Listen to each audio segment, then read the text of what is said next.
Adam Boyd with Dennis and Sue Boyd.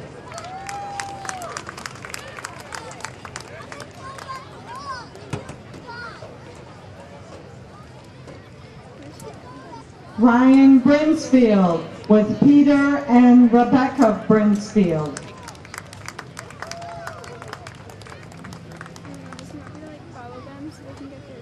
Benjamin Evans with Chris and Lucy Evans.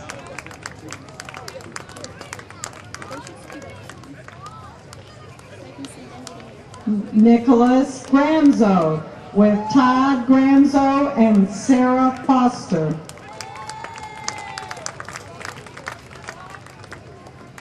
Anthony Hinojosa with Tabitha Swandon and Jamie Rivard and Mark Hinojosa.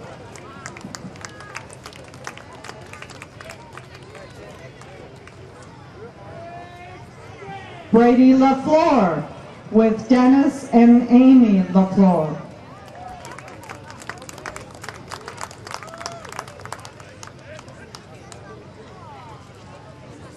Kevin Moss with Kevin and Jerry Ann Moss.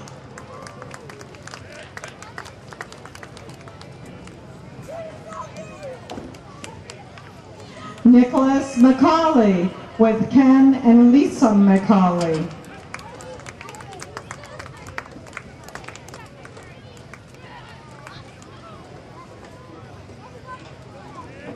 Jacob Mathis with Tim and Kelly Mathis.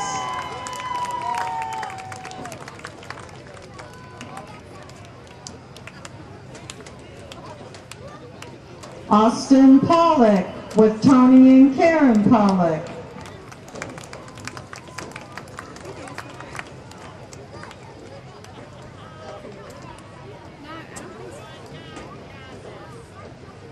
Brandon Potts with Robert and Rhonda Potts.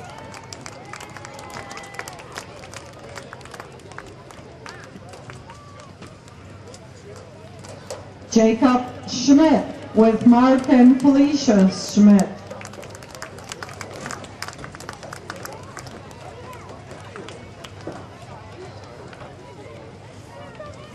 Devin Skatska with Dennis and Carrie Skatska.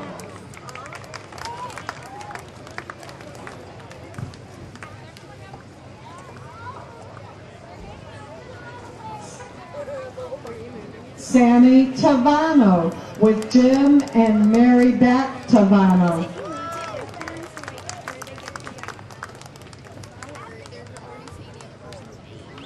Austin Thomas with Mark and Donna Thomas.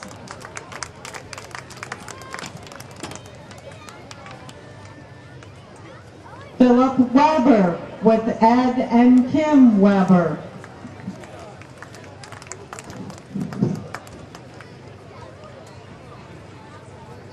Alexander Wyatt with Dave and Linda Wyatt.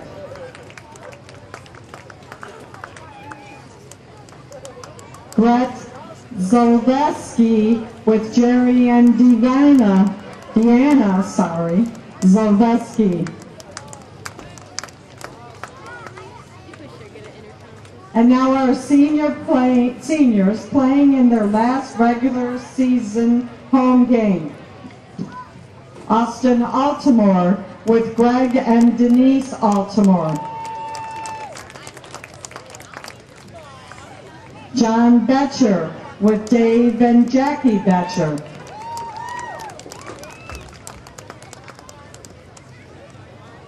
Ryan Boyd with Gary and Kelly Boyd.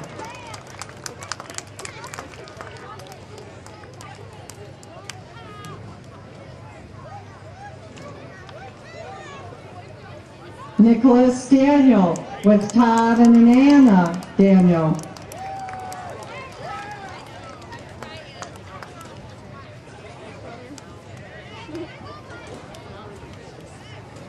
Tyler Hogue with Scott and Sean Hogue.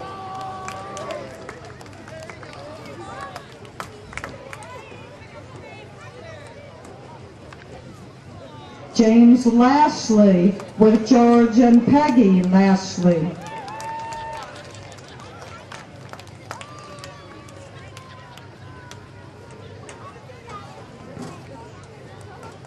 Dustin Leach with Brian and Lori Leach.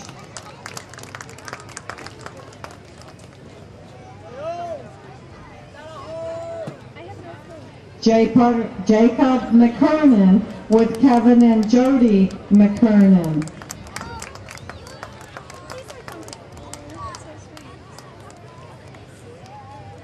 Curtis Morton with Angel Sabo and Jeff Morton.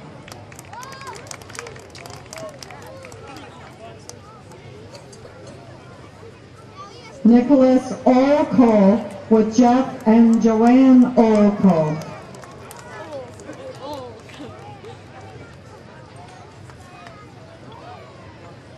Nicholas Ottenbacher with Mike Ottenbacher and Michelle Wheeler.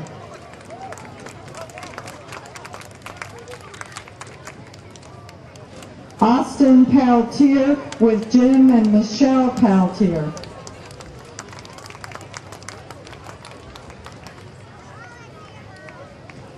Alec Robertson with Jim and Lisa Robertson.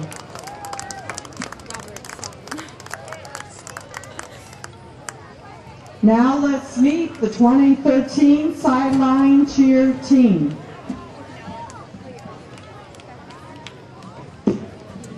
Freshman, Alexis Anthony with Ann Anthony.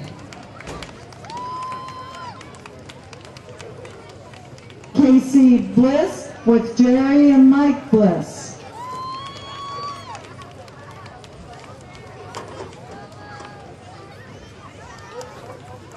Heather Burgess with Terry and Yoli Janovich.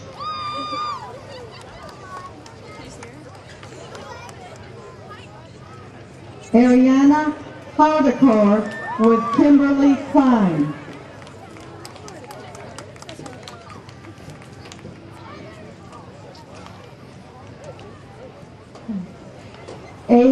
Abby Giroux with Kim and Rick Giroux.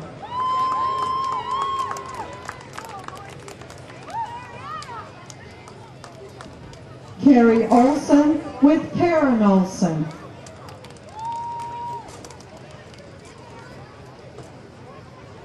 Haley Sakowski with Bethany and John Boozman.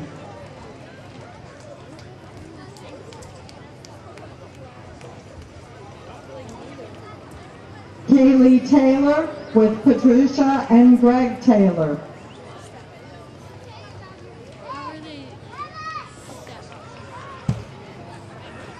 Megan Weller with Stephanie and Robert Weller.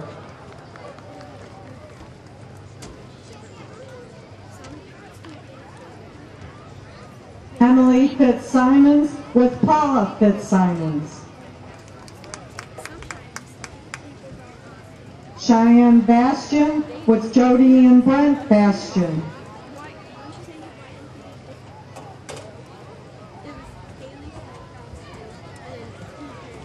Haley Creed with Kathy and Thomas Creed.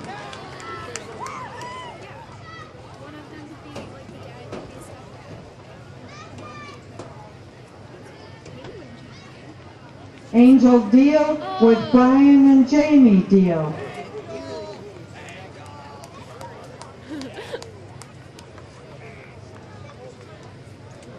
Sarah Ann Marshall with Kirk Marshall.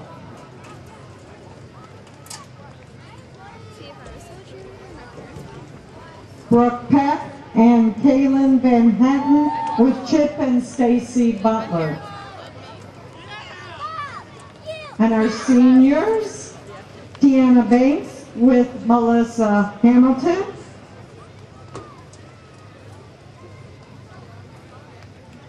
And Carissa Rumps with Tony Lasik and Ken Rumps.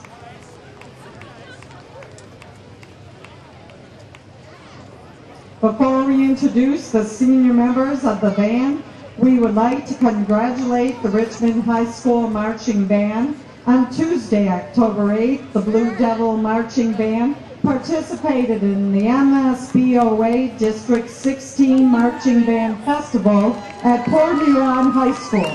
The Blue Devil Marching Band was awarded a first division rating from the panel of 3 adjudicators in the Class B division. The adjudicators judged the band in the categories of marching, music, and general effect. The ensemble earned A's in 6 of the 9 categories. Congratulations to the students and director, Molly Shack, on their outstanding performance to conclude a great season. And now our senior band members.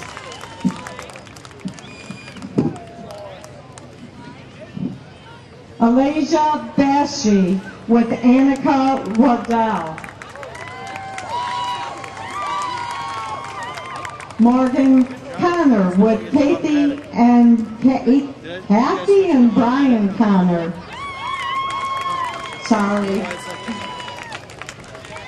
Deal Taylor with Jamie and Brian Deal.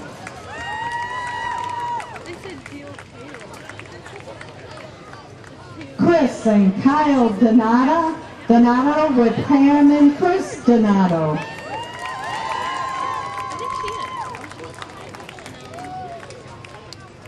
Don Eady with Cherish Bailey.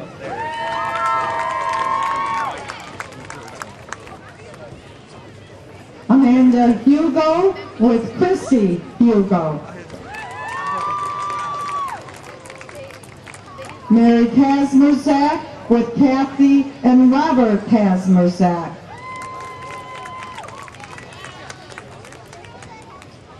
Andrew Lissick with Sherry Lissick.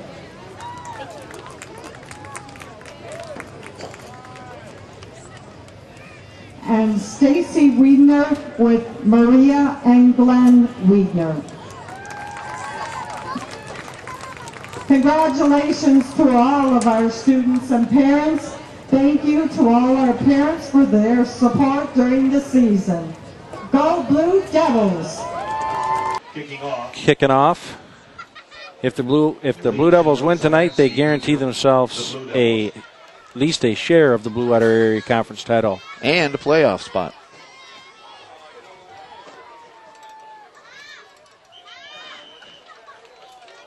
And 32 returns that kick. That's Kevin Baumgarten returned that kick to about the 30-yard line.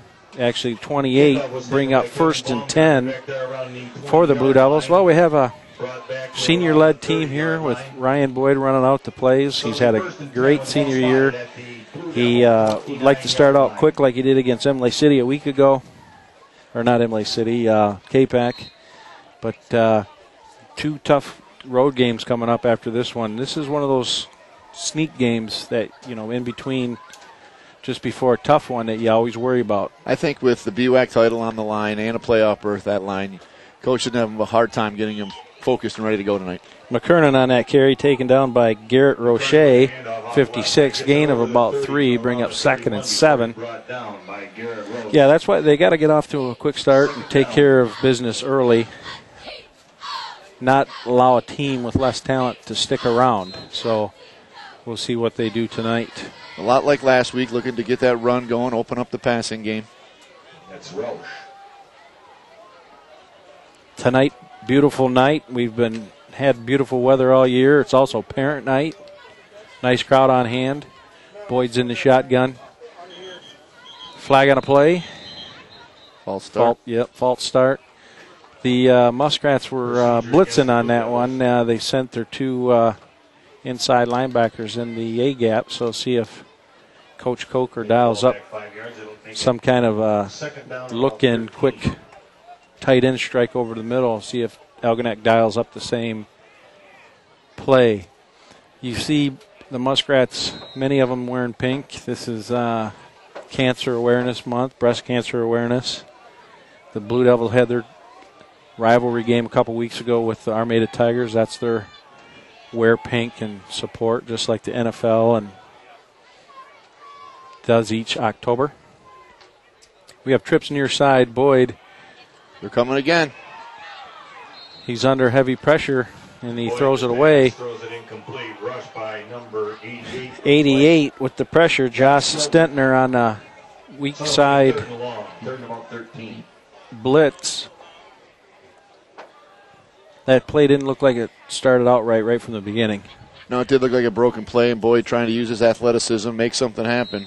Yeah, he didn't know that guy was behind him. Otherwise, he would have certainly got out of there quicker. But good decision not to force it and throw it away. So that'll bring up 3rd and 13 for your Blue Devils. They come out with Schmidt split left, far side, twins or trips near side with Leach in the slot. Boyd getting some last-minute instructions from Coach Coker. Here comes a corner blitz. 85 picked up nicely. Nice pass and catch to number 10, Zalowski. He's going to be short of a first down. He's going to be about 4th and 2. Fourth and 3. That pass right there was a great example of throwing it before your receiver makes a break. You throw it to a spot, timing. Receiver came out of his break. The ball was already halfway there. Nice pitch and catch there. Just dug themselves too big of a hole. Blue Devils look like they're going for it. They're in an offset eye. Flanker right and left. Watch that hard count they've been working on. We saw so many times against Marine City.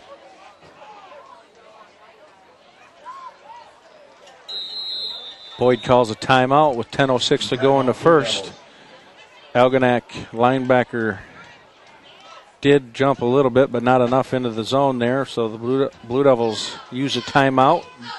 Didn't draw them offside and send out the kicking unit. Yeah, you're exactly right. You know, you want to avoid the 2nd and longs, the 3rd and longs, and that's exactly what happened there. The Blue Devils were in a 3rd and about 13. About 13, yep, and gained 10. Sloppy, another man short. For Richmond, Jake McKernan deep. McKernan does the kicking duties here. Number 4, if 55 doesn't scoot up a little bit, he's going to get too many in the backfield. McKernan's kick, tight spiral. Looks like it goes out of bounds around the 30-yard line of Algonac. He marks it right at the 30 with 9:59 to go in the first. Blue Devils 3 and out. Now, if you're an Algonac Muskrat follower, then you're looking at you want to grind it out here, take off 6-7 minutes of the clock and get a score, and you just shorten the game. We'll see what the Blue Devil defense does. In a couple games where the offense was stagnant, the defense responded and took over the games. They really did. They got him going and lit that spark for him. Shift here. Motion left. Inside trap. Triple option look. Down by the interior defensive line, led by number 72, James Lashley, and 68. Number 5, the quarterback there, Mike Baranowski. It was kind of like a little Air Force look there with the motion far side away from the weak side. Not a very big team for Algonac. Hopefully they want to use their speed, but probably haven't seen a team as fast as us. Excuse me, I should say Richmond this year. So Baranowski brings his team up. The 40's behind him. Kyle Beadle. They shift out of it. Now Forrest switches back there. This is a wing T look. 44 in motion, triple option. Baranowski keeps it, pitches. Oh, good move. The pitchback went to Chris Schneider. 44. Over the 35, Schneider 37 before he brought down by Nick Ottenbacher. gains about 6 on the play. Bring up 3rd and 3. Ottenbacher on the tackle there. Ottenbacher, as he was tackling, you saw him try to rip that ball out of there, create a fumble. You see a lot of that now in the NFL. Nobody does it better than Charles Tillman.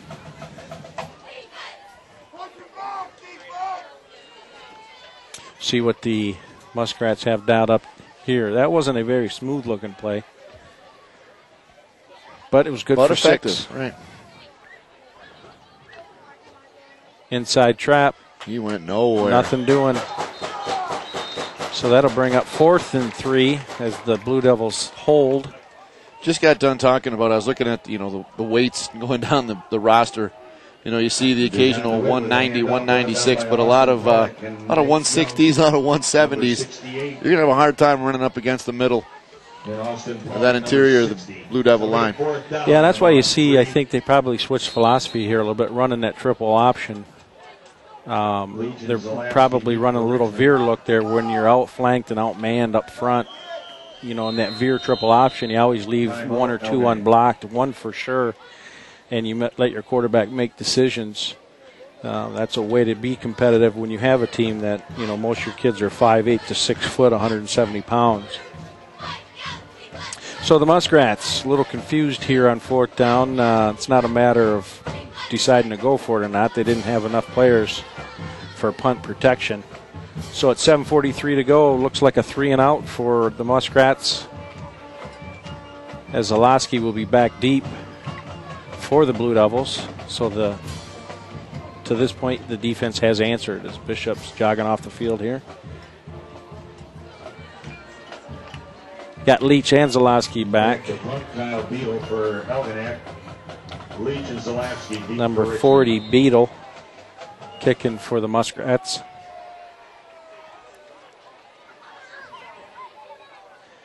Good snap. High end over end, spiraling kick, fielded by Leach.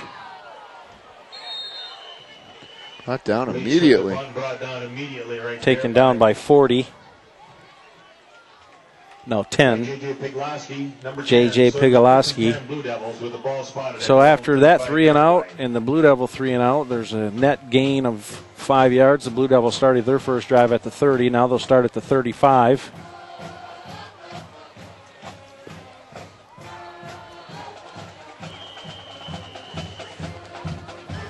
Algonac with another timeout. Timeout Algonac. As I'm counting numbers here, I don't think they had that's 10 again. Yeah, I don't think they have enough players on the sidelines there. Somebody's going to get an earful here from a coach not paying attention, not being in the game. Looked like number 56. I don't know if he got his bell rung and he needed a breather and nobody filled in for him, or. So 7:34 to go in the first. Haven't played much. Algonac's used 2 timeouts because of personnel issues, and the Blue Devils had to use 1. So sloppy start by both teams thus far. See what Boyd and his team can muster up here. And Richmond's timeout was planned. I mean, they wanted trying to get him to jump offside, to take that clock down. True. So. Yeah, it was more so the sloppiness with Algonac, but again, not having those timeouts later could prove pivotal. Leach coming off tackle. Oh, he's going to reverse his field if he can get a block. He got that head seemed to be like it was in front. They threw that block. The illegal block in the back's going to be the call, but he clearly had his head in front. If you have your head in front, even if you are behind him and your head's in front, that's a legal block. It's all based on where your head is. You can hit in the back with your shoulder pad as long as your head's coming across his body. Right. The officials saw something that we didn't, different angle, but they're having a conversation, but they still called it. Illegal block in the back. Algonac was in their traditional 5-2 defense there, and they pursued well to the ball there. Right. Well, Leach had to make a quick move in that backfield. One of their linemen was blown back into him, and then as we saw him reverse his field, that's when we saw the illegal block. But a good job by Leach to recognize to get to that other side. So we have, looks like a 1st and 30 for the Blue Devils. Boyd under center, stacked eye behind him. Quick pass to Ottenbacher. It's complete for a gain of about 6 yards. It'll bring up second and 24. 23-yard line before he brought down by Mike Baranowski, number 5. Well, so far, so good for the Muskrats. So there's last week at this time, the Blue Devils had 21 points on the board. Exactly. Hit about 21, 22 yards. See what they have dialed up here. Haven't seen Richmond try and extend the field yet either. Haven't seen them go long, settling for underneath. Boyd under center, trips far side, slot near side, Leach. There's that. Takes the jet motion handoff this way. Brought down by number 81, Matthew Avers. Gain of about 6, 7 on the play, bring up third and 16. 15.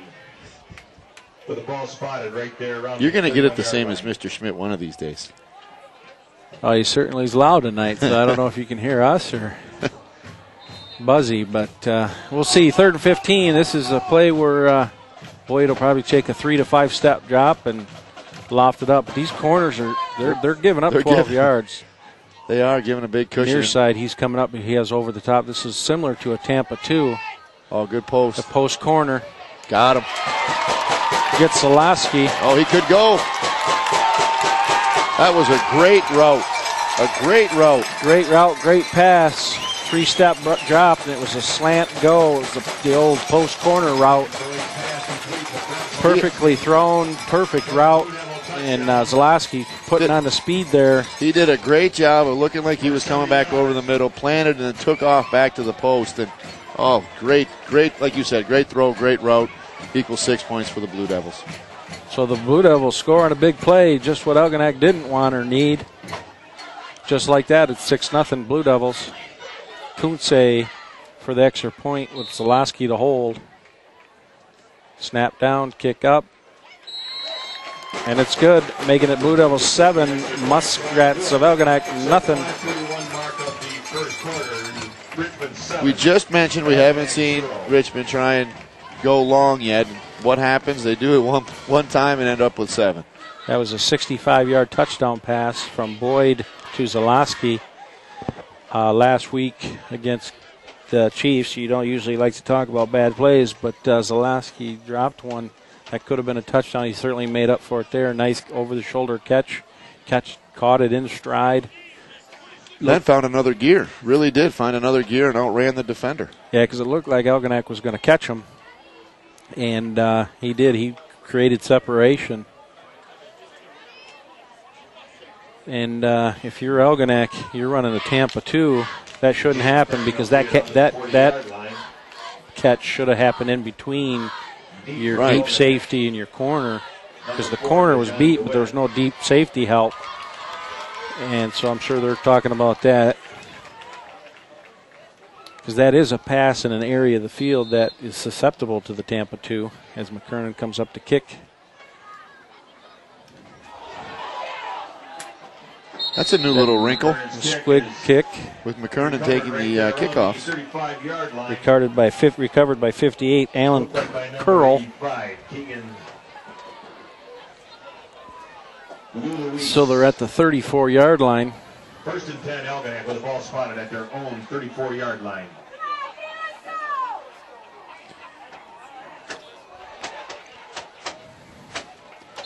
So we'll see what Baranowski has. He's got flanker right and left, traditional wing T formation. Little confusion. Baranowski double checking the play call here.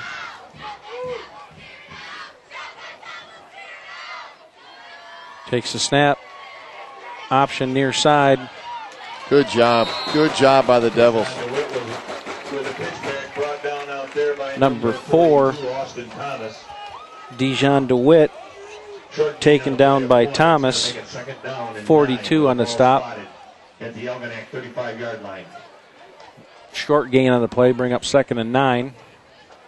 Good job staying home by everybody. Stayed in their lanes, stretched it out, held that to a minimal gain.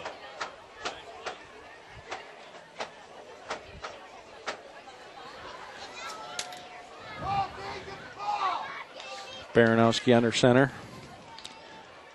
Option right, quickly snuffed out by Brady LaFleur. We've called his number a lot this year. He's had a great junior year. All that off-season hard work's paying off. Loss of 5 on the play, so it'll bring up 3rd and 14. So loss of about 4 yards on the play is going to make it 3rd down. 3rd and about 13.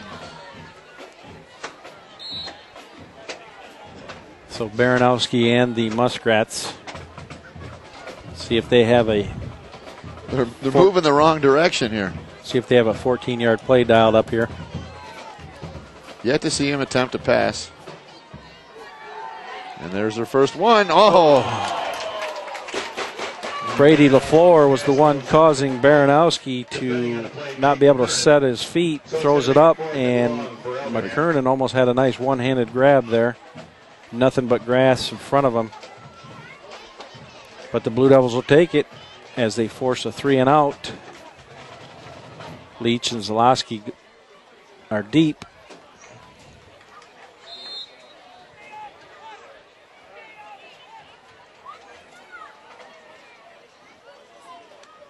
See if the Blue Devils come here. It looks like they're playing it safe. 40's kick comes out of bounds right in front of us. Kyle Beadle's punt comes out about the 44-yard line. So with 4:23 to go, the Blue Devils take over. See what Coach Coker has dialed up. Wouldn't be surprised. You know, right away, quick strike, trying to put another 7 on the board. Well, last week against K-Pac, they scored 21 early, and they set it up with the run. So let's see if and they went away from what we thought. And in the second half, they went back to it and kept the throttle on. Skatska off tackle near side, tripped up by number 5. Baranowski doing double duty, quarterback and safety. Gain of about 6 on the play, bring up 2nd and 6. Good hole opened up for Skatska there, ran hard, ran through it. Well, I like to see the play calling because, you know, wear them down up front. You're obviously bigger. Well, you mentioned, too, they've got a couple big road games coming up, and you want to work on some things. Not taking anything away from Algonac yet, but work on some things. Get ready, you know, for hopefully what's a long stretch run. Same combination there. Baranowski tackles him after about a 7-yard gain, but it's good for a Blue Devil first down. Skatska 2 straight runs, 12, 13 yards. He's not touched till he's 3-4 yards through the hole. Nice job, offensive line. Austin Peltier, Nick McCauley, Nathan Yonk, Adam Boyd, and Curtis Morton doing a good job in the trenches there. Leach split near side, Boyd under center. Play action pass. Oh, he got him again. The linebacker's bit. Never really had a chance to set his feet. I'm not sure if it was a planned rollout, but they certainly had Zalowski. He had his defender beat. There was backside pressure, you're right. He couldn't stop and get his shoulders turned around and square up. So good decision. He gained about 6-7 yards. Bring up 2nd and 4. Blue Devils on the march. But you saw on that one, it was the same play action. It was the same action in the backfield, and those 2 linebackers sucked right up in the hole. The whole middle of that field was wide open. Boyd gives it to Skatska off tackle. Big he's pop. Close to a first down. I think he's going to be about a foot short. Bring up 3rd and inches.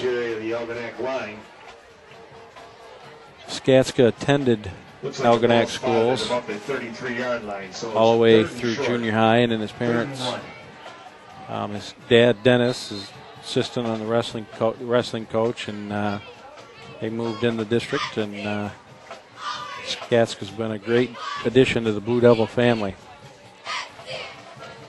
So Leach near side, Zalowski split far side. Offset eye behind Boyd. Skatska gets it. He's hit in the backfield, but keeps his legs pumping.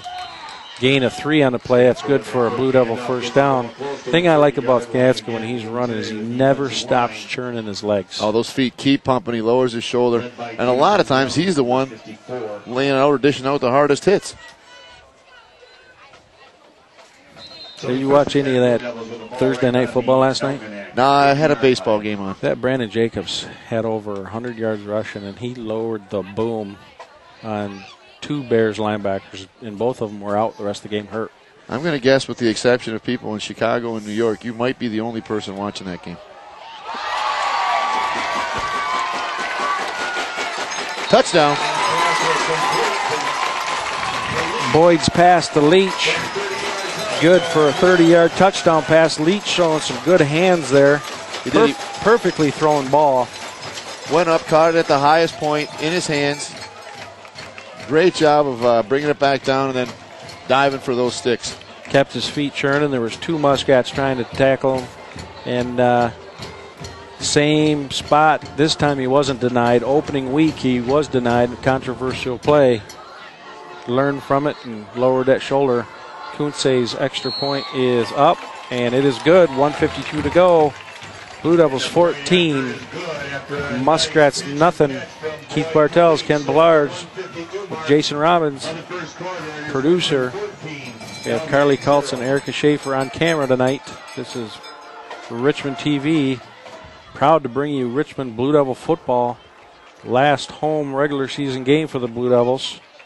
5-0 in the Blue Water Area Conference, 5-1 overall. Tonight, 2 important things happen. Number 1 is they are guaranteed a co-championship if they win. And like you said earlier, if they win, that's their 6th win. That's the magic number. 6 gets them in the playoffs. What every team in the MHSAA strives for a lot of times to get that number 6 out front, and then anything can happen.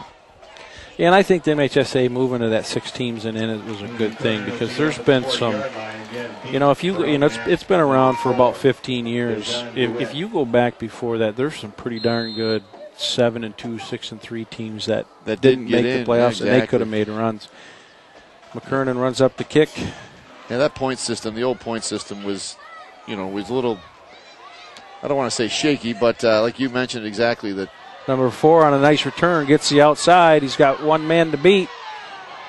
Nice hustle there by 64 to bring him down. John Betcher, number 4, Dejan DeWitt with a nice return in Blue Devil territory at the 48-yard line. Bring up first down for the Muskrats. Might be the spark they needed, but back to that point system. They still have the point system, but that's for who hosts, for who's seedings, home, for seeding. Exactly. Yeah, exactly. You'd see 7-2 teams not getting in, or you'd see a 7-2 team not getting in and a 5-4 team get in. It didn't make a whole lot of sense. So Baranowski and his triple option team, best field position of the night.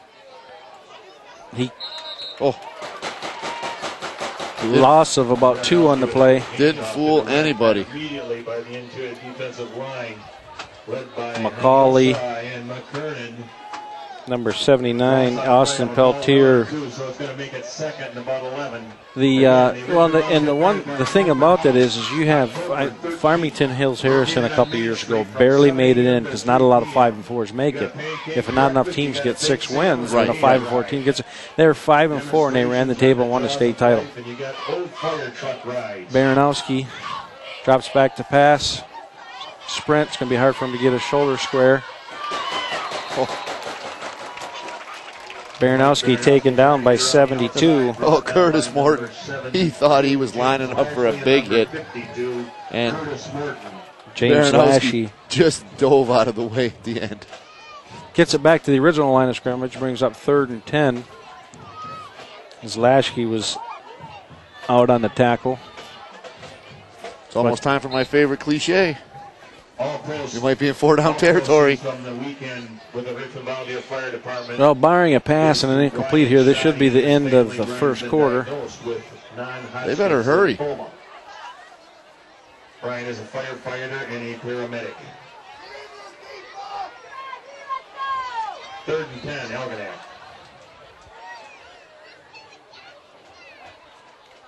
Baranowski keeps it. Stiffs arm Skatska, gets to the outside. Gain of about 4 on the play. That'll be the end of the quarter. As we start the second quarter, it's going to be a 4th and a long 6 or short 7. Blue Devils 14, Muskrats of Algonac 0 on Richmond TV. Come check us out online, www.richmondtv.org. Really what we thought we'd see in the first quarter. Quick offensive strikes for Richmond. Good hard running by Skatska. And the defense stepping up when they needed to. The thing that you want to do if you're the Blue Devils is play a complete game. So far they've had a good first quarter. They need a stop here. Get the ball back, because I'd be surprised if Algonac punted. Because the Blue Devils can move the ball whether they're on their own 10. Right. So they can move the ball. I'd be surprised to see him punt. No wind.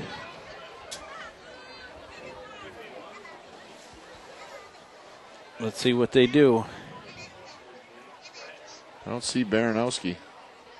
They're lining up the punt. Algonac. 4th down and about 5 yards to go with the ball. Number 40, Kyle Beadle to punt. Dustin Leach. You've got to watch for the fake is here. Back. Watch for a direct snap. Hard count.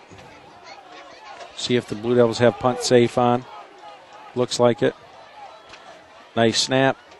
Kick. Good punt. High end over end kick. Fielded at the 12 by Leach. Weaving his way through He's there. still going. He's whistle blows. He stepped out of bounds at about the 21-yard line. Sneaky through there. He was. He kept those feet moving. He A had, host of Muskrats on him. Never really went down. yeah, he had. He was pinned in the sidelines, too. Yeah, he was pinned in there by 3, and he snuck through there. Nice little gain of 10 yards. And on the far side, you got those guys working the chains over there.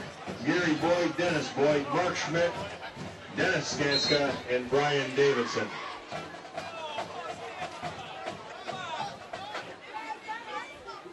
Boyd under center, offset eye behind him. Double flanker right and left. Little play action under pressure. Gives it to McKernan. Gain of about 5 yards, bring up 2nd and 5. Nice chunk on a first down. Sure hands by McKernan. Yep, safe as a run. And ball being spotted around the 28-yard line. Well, we've talked about the Blue Devils starting the game, finishing the game. This Algonac team has put up not a ton of points this year, but they've scored, been shut out once, and so see if the Blue Devil defense can keep that goose egg. But anytime you run that triple option, you're a threat to go 80, 90 yards at any time. Right. Boyd gives the Skatska off tackle right side. He's got a first down. Gains about 5 yards on the play. That'll be good for a Blue Devil first down. Around the 32-33 before he's brought down by Beadle, number 40, Kyle Beadle. So it'll be enough On about the Blue Devil 33-yard line. 10 and 54 to go. 33-yard line.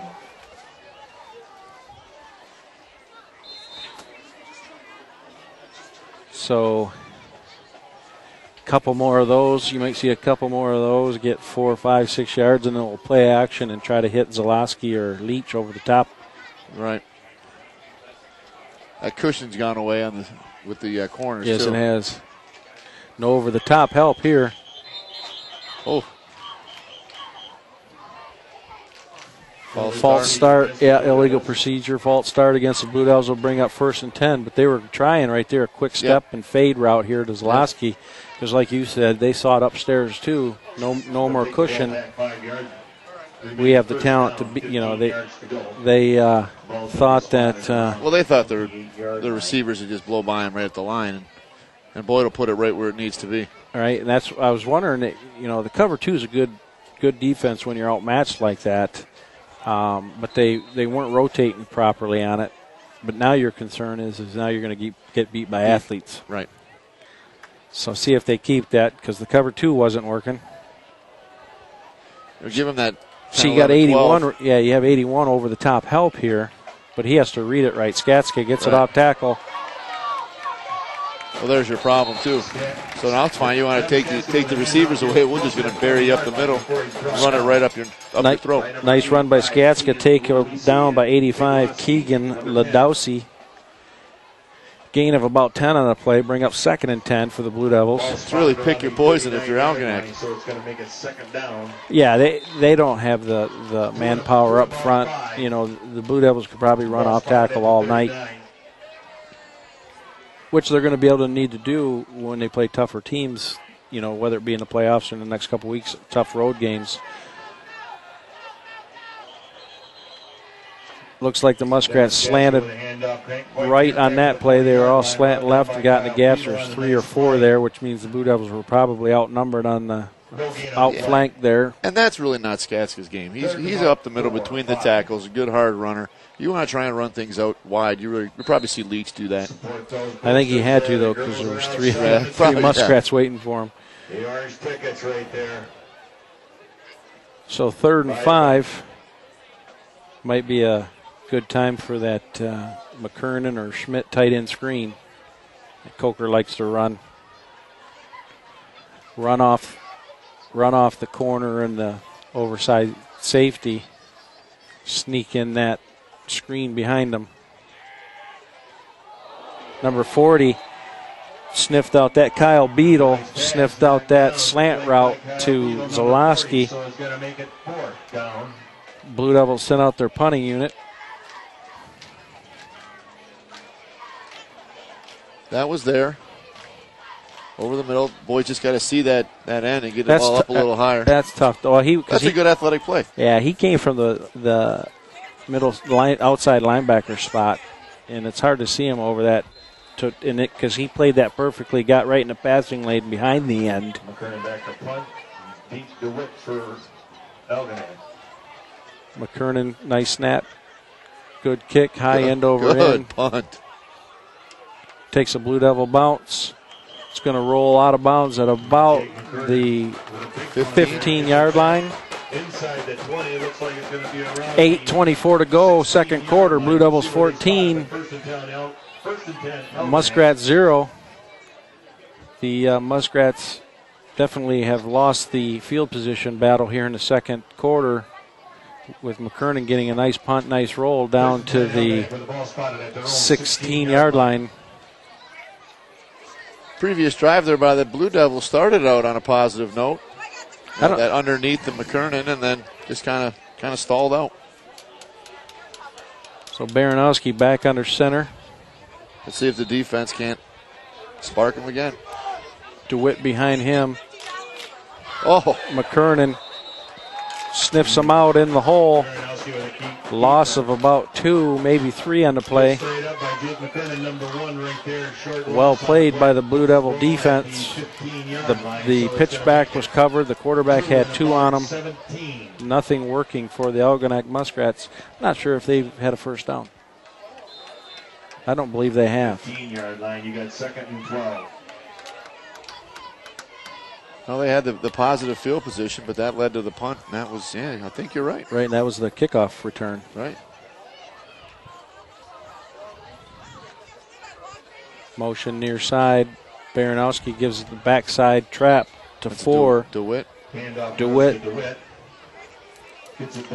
gains about 3 on a play. We'll call it 3rd and 9. Brought down, looks like by number 26, Nick Granzo, and number 78, I heard Nick McCauley. Buzz Schmidt call it 3rd and 9 on that one. He got one right tonight.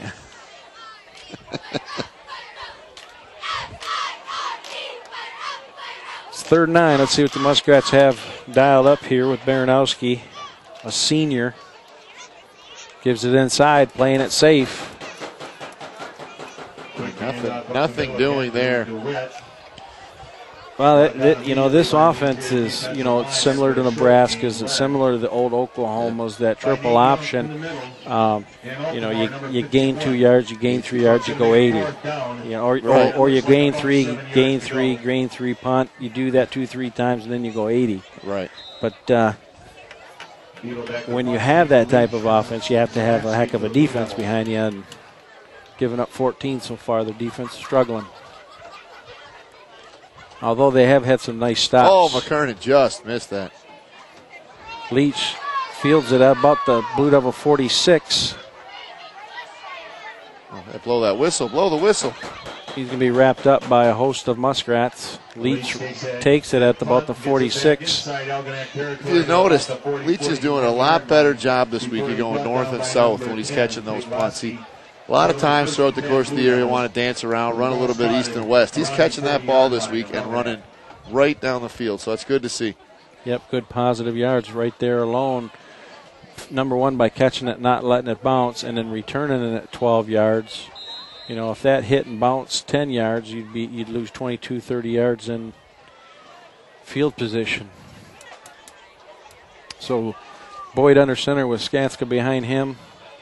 Inside handoff to McKernan. McKernan taken down by 88. Josh Stiltner, gain of about 6 on the play, bring up 2nd and 4. Nice inside fullback trap. Spotted right there at about the 35-yard line, so it's going to make it 2nd down and about 4. Well, if you're the Blue Devils, you wouldn't mind running this clock down and score and go up 21-0 at halftime. We have Twins near side stacked eye behind Boyd. Flag on a play. That's our 3rd false start penalty in the night. That's something you'd want to get changed, make some adjustments at halftime, find out what's going on. Somebody's not on the right page there. Because I believe that's hurt us. Well, it's hurt us every time. It's put us in a big hole that first series, set up the 3rd and 13, stopped another drive. Our last 3 and out. Right. Or it wasn't a 3 and out, but our last drive was stalled after a false start. Short 10, long 9. So 2nd 10, after that penalty's marched off. Same formation, offset eye, far side. 40 does a nice job filling on Skatska. 40, Kyle Beadle. Nice linebacker fill there. We got Jake Cook up in the booth, and when he played linebacker back in the day for Coach Ladd and Coach Newth, that looked like one of his old fills there, filling and stuffing that running back. Nice to see. Nice to see Jake in the booth.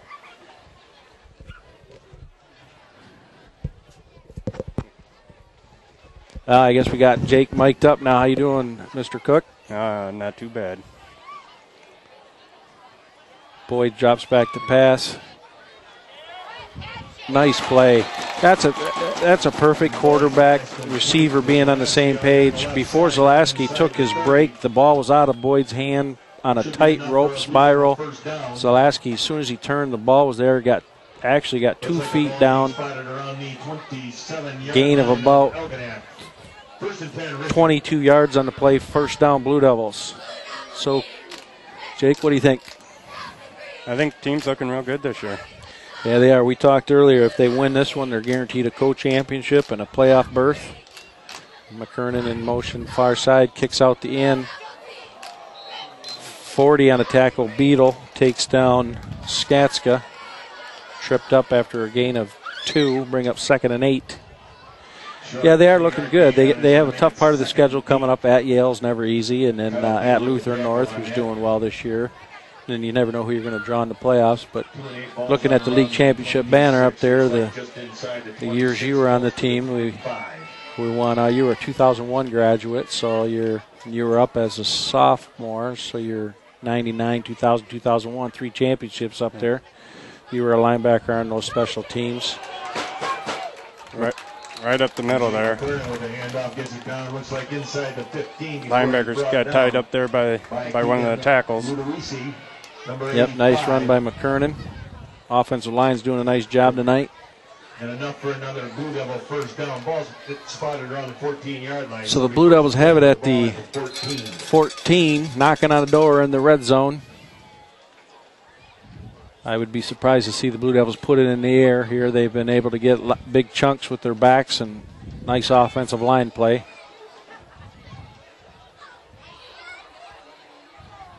Skatska off tackle left side. Lowers his shoulder and gets in the end zone for a touchdown.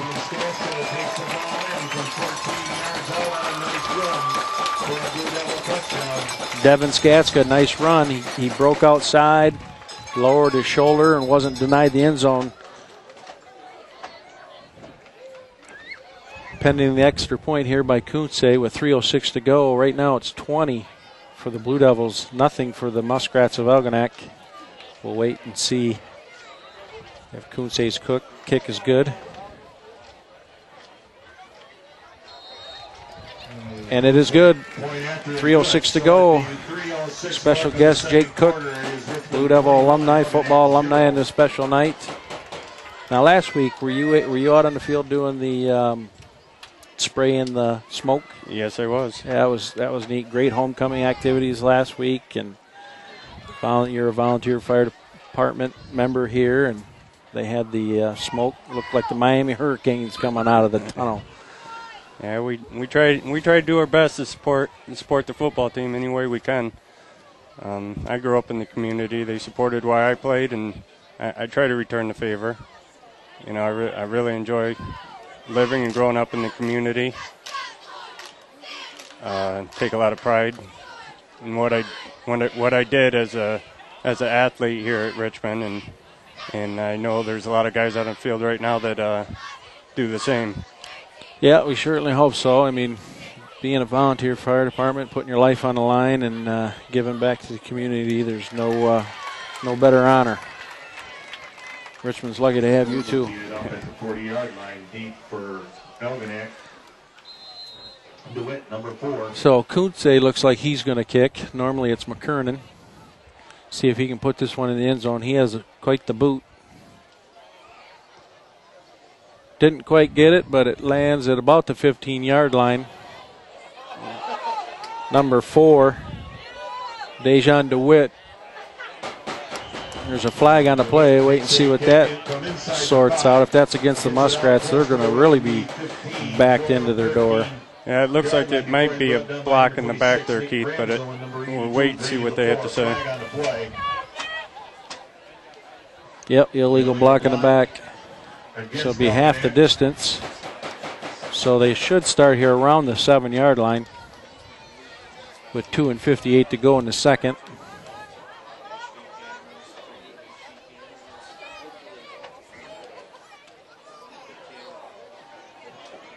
Ball spotted at the Algonac 5-yard line, so it'll be first and 10. So see what the Muskrats have.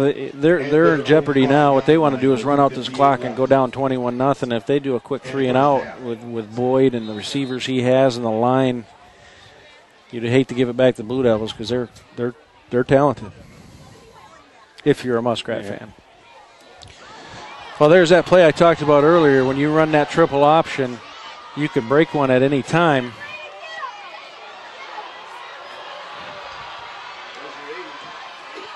Well, I jinxed the Blue Devils because I talked about that, that triple option team and you being a linebacker yourself and working with Ladd. Those teams that run that triple option inside, they'll run 2 yards, 3 yards, 2 runs, 3 yards, 2 yards, 3 yards, and they lull you, and then at one time they pop it up the middle. Yeah, exactly. That's all it takes is your linebackers to bite on that. Once that runner gets past the linebackers, you got your secondaries, they got to come up and try to help out, but they're already out of the play by that time, and, well, you seen what happened there.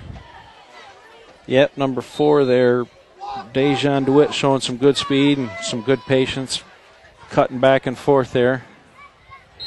High kick, and it is good by number 8, Nick Tadino, with 2:39 to go. Keith Bartel is joined with special guest Jake Cook. Jason Robbins, producer, Richmond TV. Carly Kaltz and Eric Schaefer on camera. Check us out at www.richmond. I think I have one too many W's there. RichmondTV.org. Check out all our local broadcasting. If you want any event, email us and let us know, and we'll make a DVD for you. Well, if you're the Blue Devils, 2:39 with 2 timeouts because they used 1 timeout. There's plenty of time with that high-octane offense the Blue Devils have with that talent at receiver, Zalowski and Schmidt, and Nottenbacher and Leach, and then you have Boyd who's got a cannon and a good offensive line. So see if the Blue Devils can muster back some momentum before they go into halftime. To Dino to kick.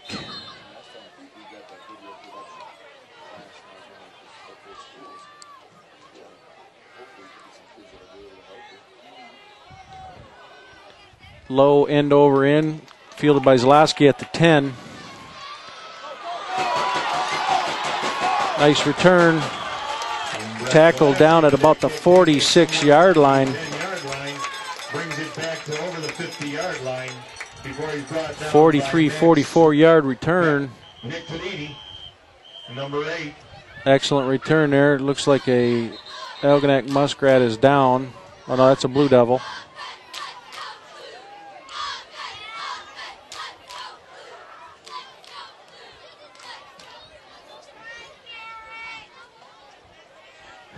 Nice return there. Everyone here, first class act. Everyone's taking a knee. Good to see. You got kids out there battling, but appreciating one another, appreciating the opponent, and showing class.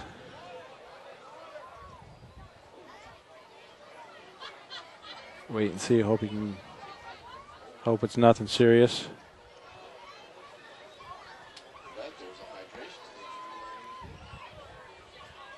Well, that excellent return is definitely what the Blue Devils wanted.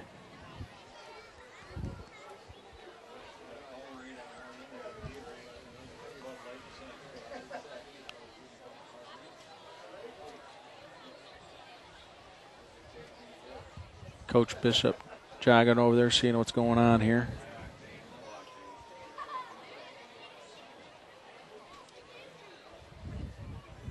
Of course, we're not going to speculate what the injury is, but certainly hope he's all right. Looks like he's getting up.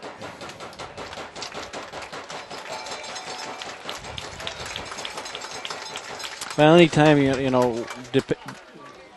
regardless of what the injury is, anytime they can get up and move and they're not worried about the neck or mobility, anytime you can do that, that's a great sign. Exactly. A little help getting off the field, but hopefully it's not too bad.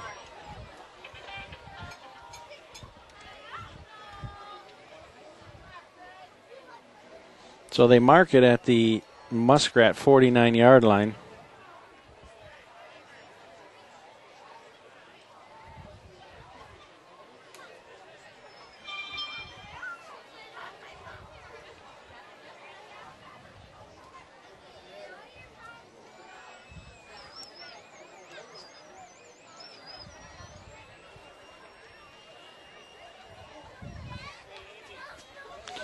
Okay, as we get back to action here, Boyd under center.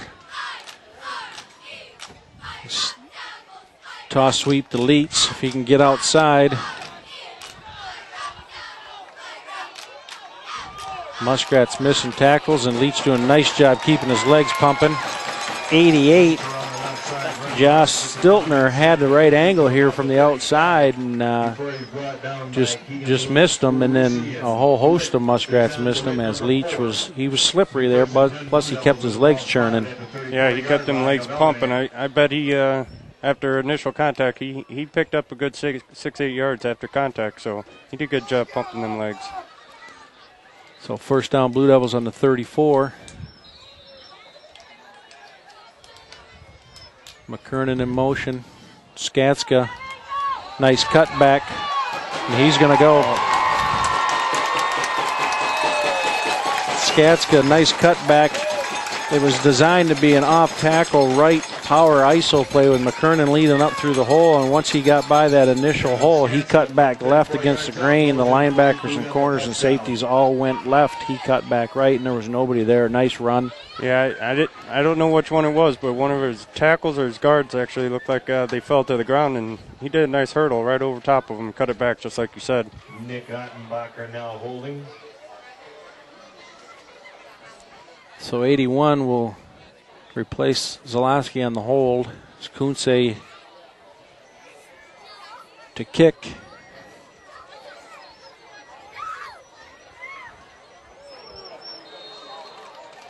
And that is good. It looked like it might have went right a little bit, but he snuck that one through there. Kuntze, a sophomore, has a heck of a boot.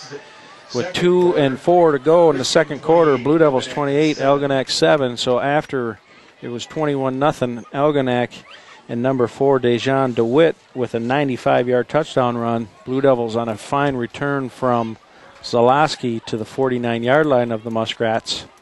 Answer quickly to make it a 21-point ball game again with 2:04 to go. Yeah, that long play by Algonac, it didn't seem to discourage the Devils at all. They really kept their heads up, like you said, had good return on the kickoff, and then continued to pound the ball until they got it into the end zone. A lot of nice running in that last series.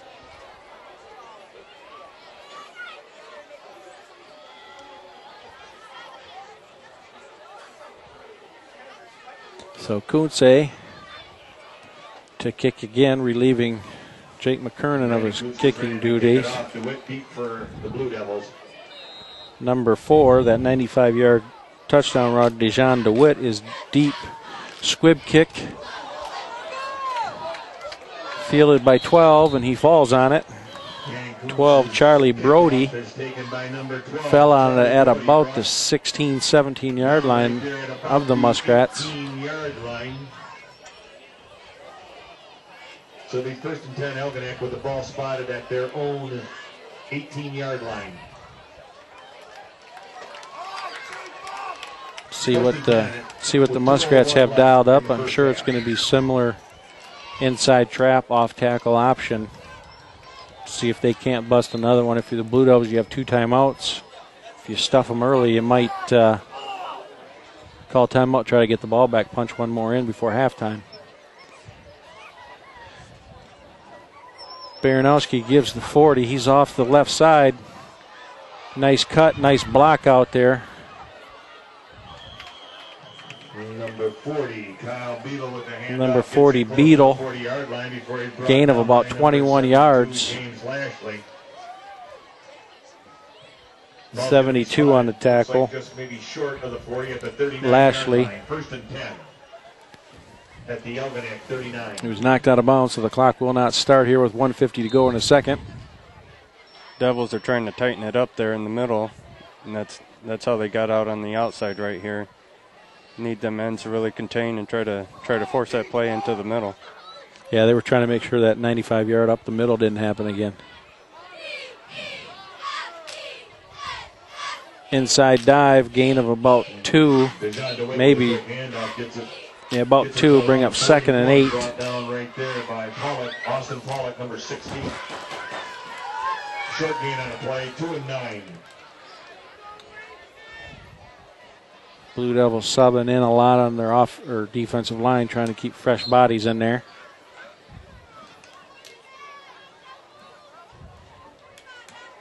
We have flanker right, left. Wing T behind Baranowski. Quick option. Ball's on the ground. Recovered by number 1. There's going to be an unnecessary roughness play here by 82. They're going to get the ball back. It's going to be 15 yards.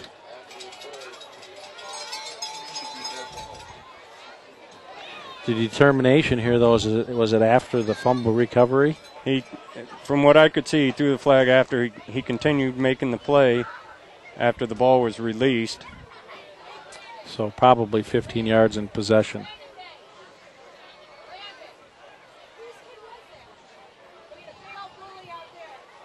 The flag on the play was personal foul against the Blue Devils. So they'll march it off 15. It'll be an automatic first down for the Blue Devils for a late hit on the quarterback. That's always a tough one, though. You got an option team. Your job as a defensive end is to hit the quarterback. Yep. Same with the linebacker. Whoever comes to the quarterback first, as long as he has him, it's your job to take care of the quarterback, and hopefully you can cause that fumble like they just did. Unfortunately, he continued to play just a little too long. Yep. Yeah, you got to know when he doesn't have it and let up. So 1:11 to go in the second. When all else fails come in that scenario, wrap that quarterback right up and take him right to the ground. And you should never get a flag on that. No. Baranowski gain of 2 on the keeper. Short gain on a play. It's going to make it second and about 8. At the Blue Devil 44 with 47 and counting to go, second quarter. They're just going to let the clock out. They are going to run a play. Yep. Muskrats have 1 timeout left, I believe.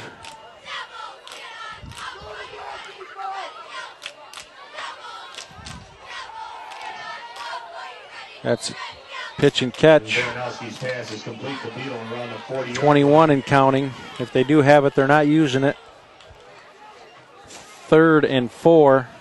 It's going to make a 3rd down. Timeout on the field. They used it, but they let 10 seconds run off the clock. So that's some bad clock management there. If you're going to use it, you use it and save yourself 10 seconds. Now you have 13 seconds. That's when your players on the field have to be aware of what's going on too, not only the coach. And players should know what time it is, and they should be calling for a timeout. Right. Especially your quarterback. He's a senior. Yeah, he's a senior. He's not, it's not new. He needs to be a game manager out there. And poor management of the clock there by the Muskrats. Well, if you're the Blue Devils, I hate prevent defense, but you go prevent here a little bit with your safeties back, keeping everything in front of you because they have no timeouts left. Even if they got into field goal range, they can't kick a field goal because they can't stop the clock. And you protect your sidelines, keep everything in front of you and everything inside the field.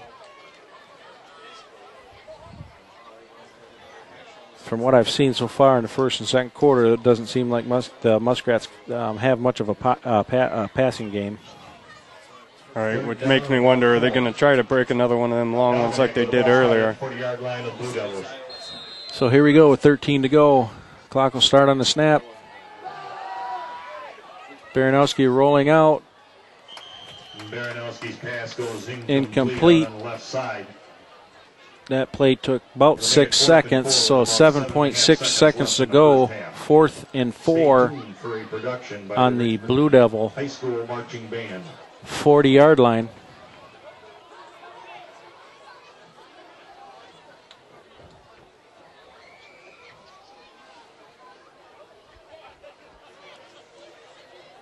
This should be besides a quick incomplete pass, should be the last play of the quarter, because I'm assuming they're going to get him rolled out again because he's been under heavy pressure. I'm not sure they can create much of a pocket for him. Yep, and they bring 40 out there. There's a pick, number 68. He's got the quarterback to beat. Oh, and he trips him up. 68, Nathan Young. And then Mike Baranowski with the touchdown-saving tackle as time expires. Keith Bartell is joining special guest in the second quarter, Jake Cook. We'll be back with first half stats.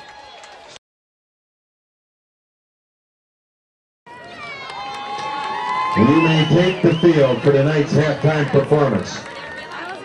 Our first selection is an arrangement of the 2011 hit by Carly Rae Jepsen, nominated for 2 Grammy Awards and awarded the 2012 MTV Song of the Year, Call Me Maybe. It's an upbeat teen pop tune that will keep you singing all the way home.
The next tune on our playlist debuted at #1 on South Korea's music charts July of 2012 and quickly gained attention around the world. As of today, it has received over 1.7 billion, yes, with a B, hits on YouTube, the site's most watched video. The Richmond Marching Band will demonstrate some of the highlights from this sensational hit as they perform their version of Psy's Gangnam Style.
Another hit from the summer of 2012 is up from the band's Owl City in collaboration with Carly Rae Jepsen. The song Good Times reached the top 10 on the U.S. charts and #1 on charts around the world. Enjoy what music critics describe as the summer anthem Good Times.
Our final selection is a compilation from the singer Adele.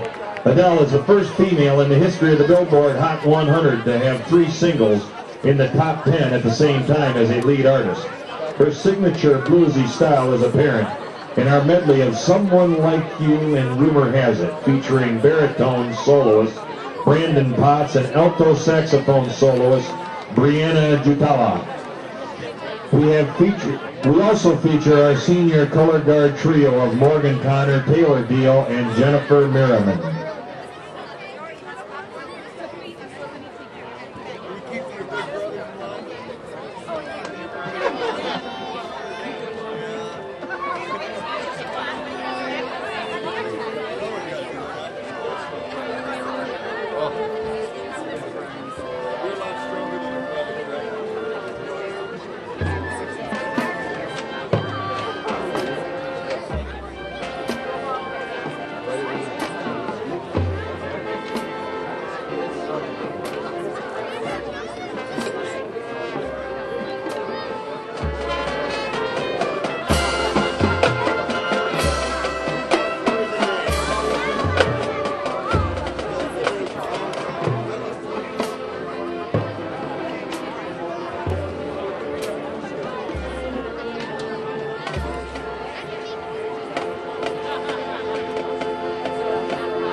All right, let's hear it one more time for the Richmond Marching Band.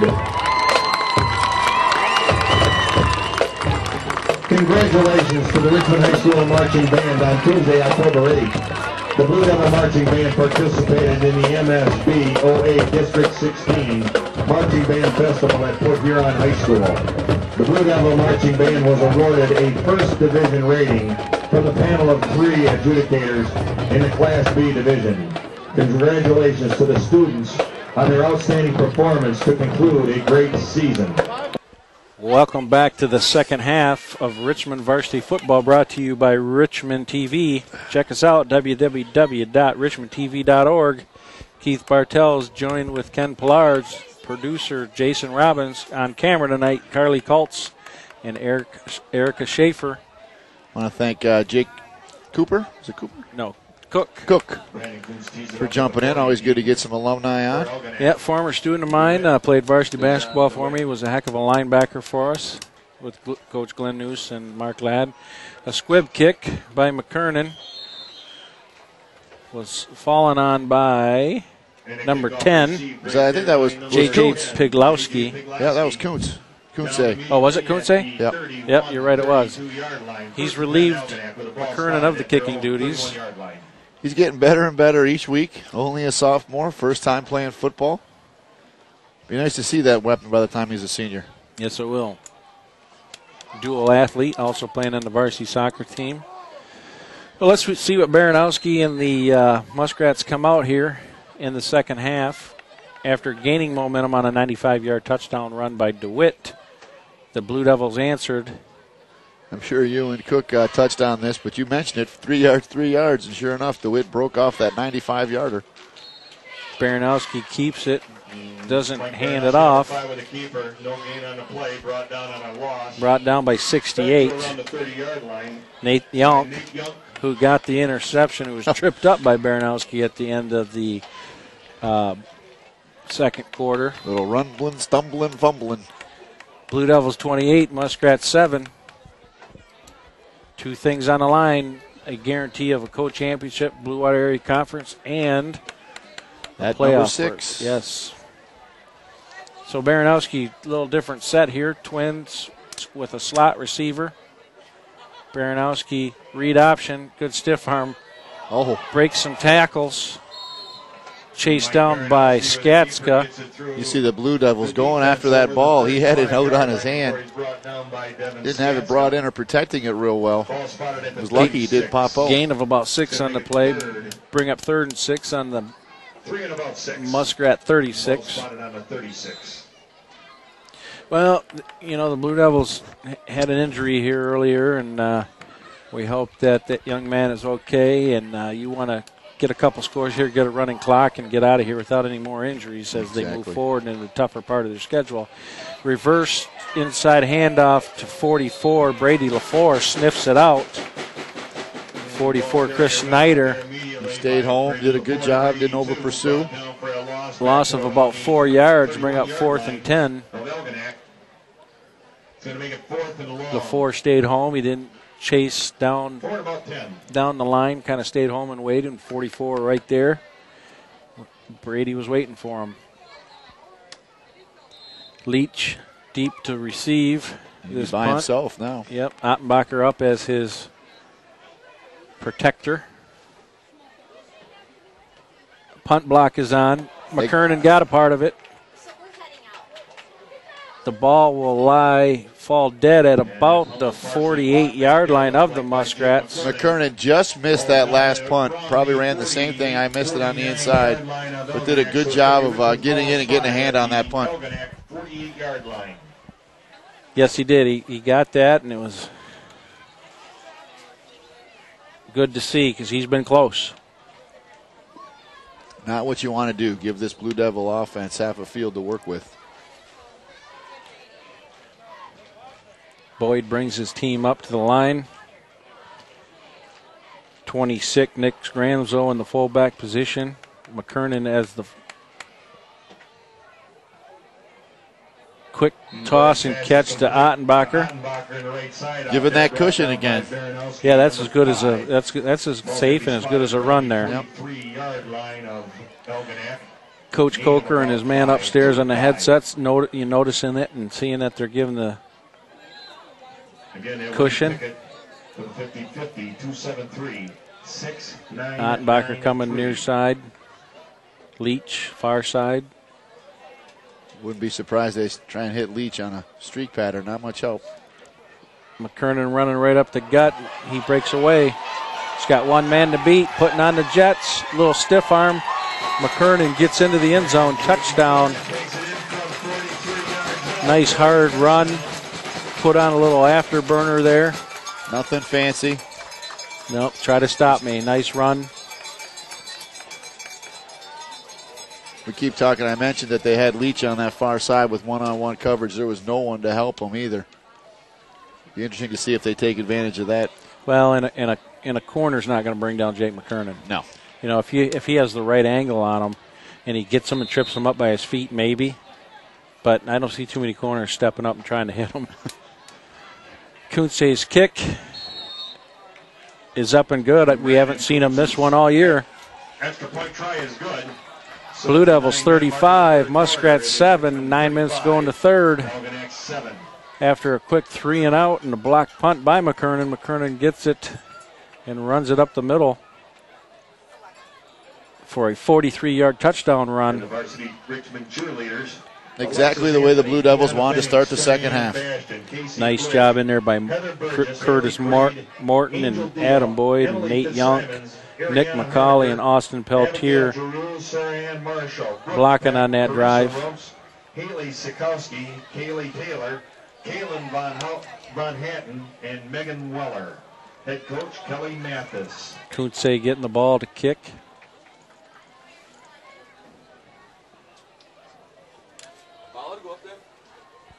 Deshaun DeWitt.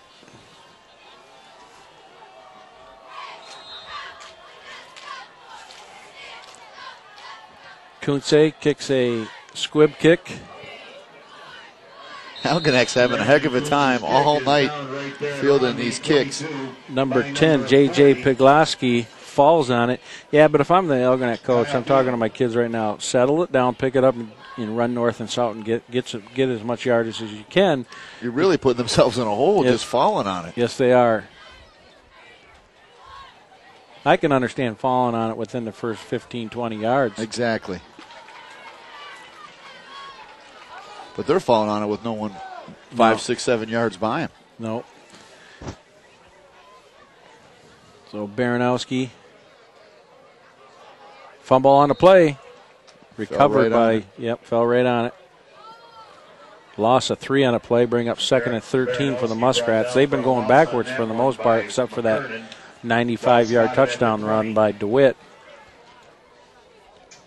2 and 12. Loss of 2. But like we said, you know, they don't move the ball a lot, and they haven't scored a lot, but they've scored just about on everybody because of that big play threat running the triple option.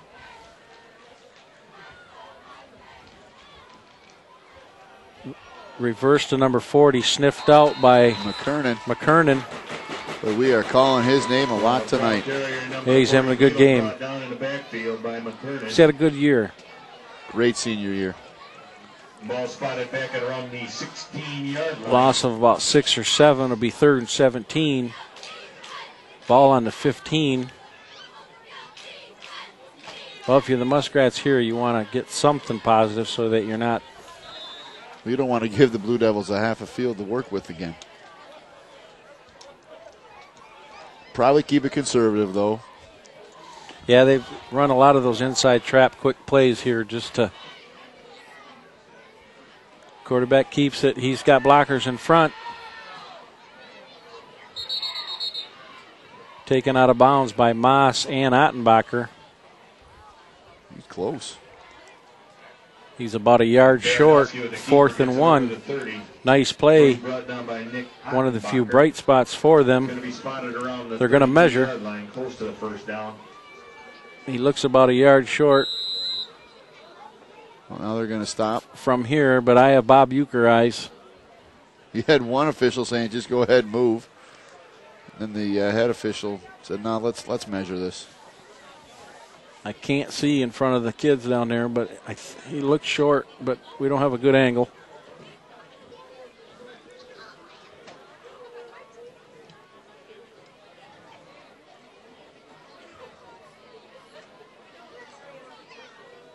Good yard short. Well, my glasses are working. So 7:31 to go into third brings up a decision time for the Muskrats. Down 28. I don't think there's much decision. They've already got the play call there coming to the line.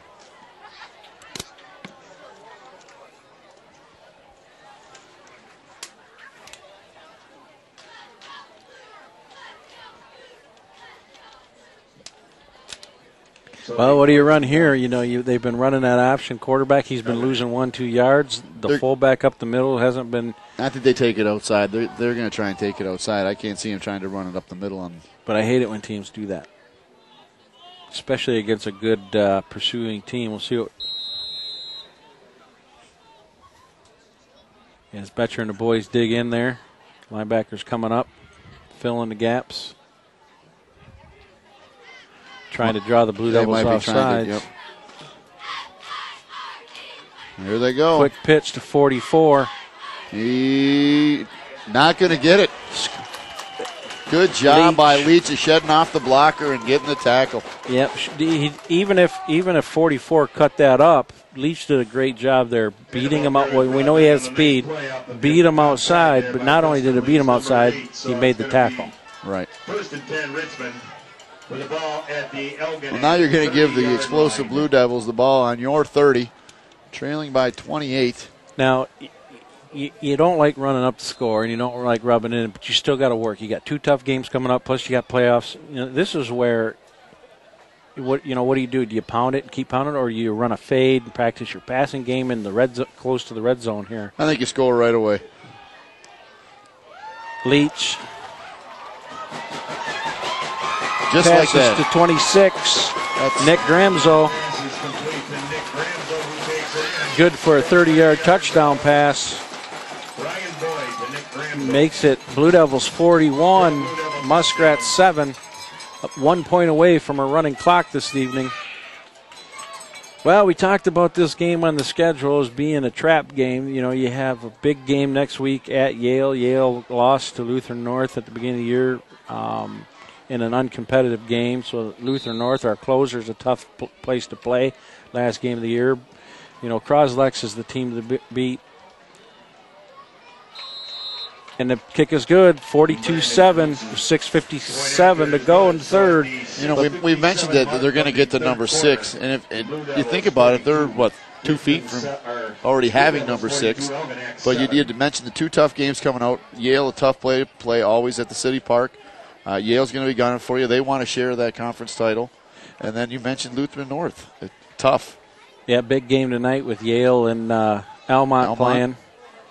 The winner of that, hoping for, Yale wants to win it, so next game's even more important. But if Yale wins and they have to win next week, I would say the pressure's on them because the Blue Devils already have at least a share. You want to come away this game without any more injuries this evening. The Yale is a tough place to play. You know, there's uncles and cousins officiating up there for the Bulldogs. You know, you never know when you're away in the Blue Water Area Conference. You better be a lot better on the road for that very reason. But if they beat Almont and they only had, then if Yale beats Almont tonight, they'll have the 1 loss, and they'll need to, take care of business against Richmond at their home week 8 to set up a share or to get a share. And then you'll have that game week 9. If Richmond can go on the road, take care of business, you'll go on the road week 9 with possibly looking at getting a better seed, getting a home playoff game in that district, which would be huge. Right, a lot of playoff points. Which could be a very competitive district if you think about it. We could see Marine City again. You could, maybe see a St. Clair team if they don't go another direction. Croslex could be back in it. Yale could be in it. I mean, it could even be an all Blue Water Area Conference district. Baranowski gives it to the up band, number 44. He broke one earlier.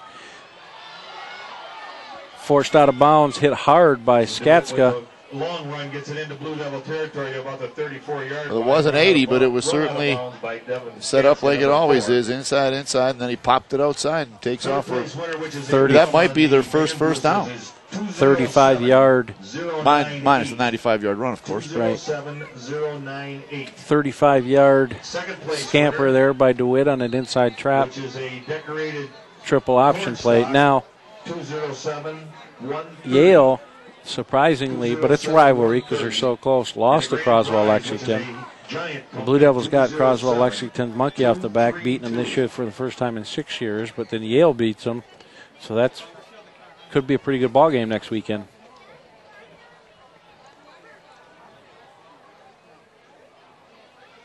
A new quarterback, number 12. Yeah, number 12, Charlie Brody, also a senior. Nice option play there. He faked the pitch. Made a good decision, cut it up. Running back with the ball gets it into the 25, 24-yard line before he's brought down by Austin Betcher and Austin Pollock coming in. And Blue Devils been number 42 and 51. So you mentioned the running clock, just so people are curious. 35-point lead either way. Clock will continue to run. Except for tips, which is timeouts, injuries, penalties, and scores. It's the MHSAA mercy rule. I think the Blue Devils jumped on that. Good hard count there. They needed that a few times in the first half. They tried it unsuccessfully. And as a defensive coordinator, you're yelling at your kids, watch the ball. 1 and 5. Don't go by the quarterback. Watch the ball. Second place winner on the band boosters, the green ticket, 207-130. 130, and that's a decorated cornstalk. And the grand prize is 207. See if the Blue Devils can stop them here as they enter the red zone at the 19-yard line of the Blue Devils. Motion coming back. Brody. Oh, what an interception. What an interception by Leach.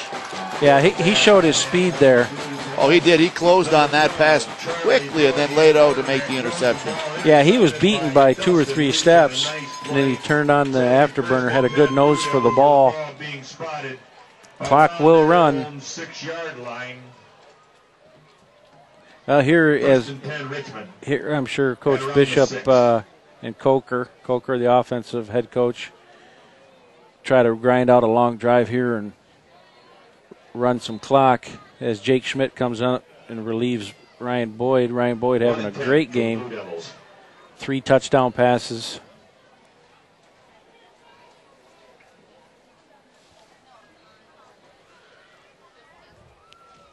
Schmidt gives the inside handoff. That was McKernan again. Yep, McKernan in there. Gain of about 4. 10-yard line brought down there by number. Be 2nd and 6. By Jason Young, number 54. Ball on their own 9-yard line. Gain on the play of about 3 or 4 yards, so it's going to make it 2nd. No hurry. 7. Schmidt going to the sidelines, get the play. You know, as a quarterback, though, you hate all that running. I was fortunate enough. We had signals when I played.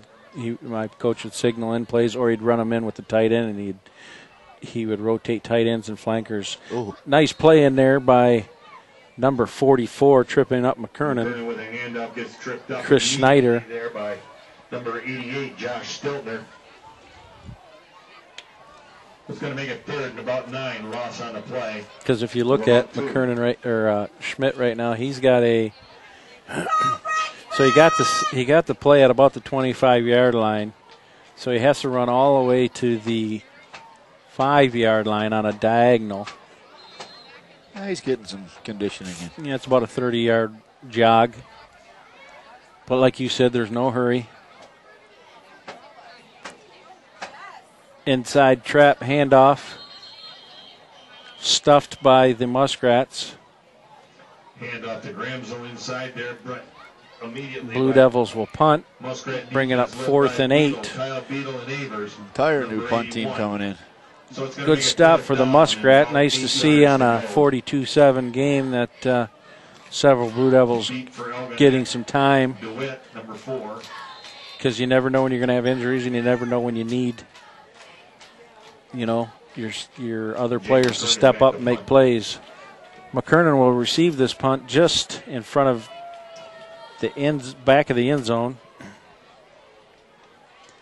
Good snap, catch, kick, short. Will go out of bounds at about the 25-yard line of the Muskrats. Came off the side of his foot. So we'll see if the Blue Devil defense can come up with another big stop with 51 and counting to go. Being spotted at the Blue Devil 26-yard line. See if the Muskrats come back out with Charlie Brody. He is, number 12. Some good college football tomorrow. We have the Spartans playing their 500th game in Spartan Stadium against the Indiana Hoosiers, a much improved team. A big one for Wisconsin Northwestern at 3:30. Yep. It has Legend Division inside handoff to DeWitt, taken down by 72. James Lashley, he's had a good, quiet game tonight, making some big tackles. That'll be the last. That will be the last play of the 3rd quarter, making it Blue Devils 42, Muskrats 7. Now, then of course there's a little baseball game tomorrow night. Yeah, Michigan's got a big road test at Happy Valley. We'll see what Devin Gardner can do on the road in a hostile environment. Have you noticed Michigan's schedule? They played, one game at noon this season? All 3:30 or night games so far this year. Haven't they had 2 noon starts? They had the 1 noon game with Akron. And then Minnesota. No, not Minnesota. Minnesota was an afternoon game, 3:30. They've all, and then Was Akron the only new one? Oh, Akron's been the only. Bo's turning over. Yeah, in his grave. Football should be played at noon on Saturday. $10 when they go into Spartan Stadium on November 2nd. It'll be a noon start. If you're betting, I'm not taking it.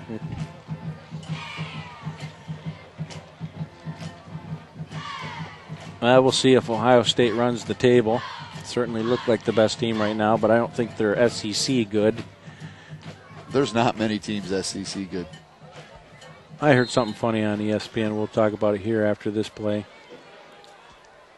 2nd down and 3 yards to go for Algonac.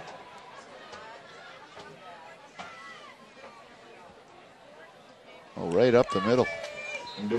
First time that place broke through all night. Brody, number 12, in at quarterback.